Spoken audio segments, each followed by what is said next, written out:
বন্ধুরা প্লিজ আমার চ্যানেলটি সাবস্ক্রাইব করুন এবং পাশে থাকা বেল আইকনে ক্লিক করুন। একদিন এক বাঘ জঙ্গলে ঘুরে বেড়াচ্ছিল। হঠাৎ সে দেখল এক শিয়াল গাছের নিচে বসে আছে। বাঘ ভাবল, আজ এই শিয়ালটাই আমার দুপুরের খাবার হবে। সে ধীরে ধীরে শিয়ালের দিকে এগিয়ে গেল। শিয়াল বাঘকে আসতে দেখে ভয় পেল, কিন্তু সে বুদ্ধিমান ছিল।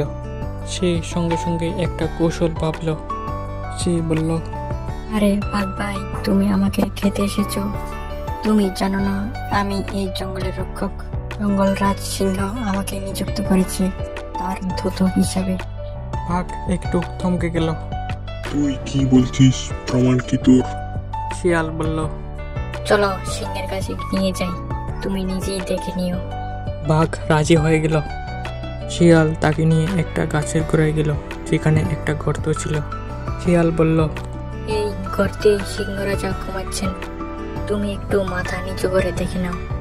বাঘ গর্তের কাছে গিয়ে মাথা নিচু করতে শিয়াল তাকে গর্তে ফেলে দিল। বাঘ সেই গর্তে পড়ে গেল, আর উঠতে পারল না। শিয়াল হাসতে হাসতে বলল, বুদ্ধির জয় সর্বদা। এই গল্প থেকে আমরা বুঝতে পারি যে শক্তির থেকেও বুদ্ধি বড়।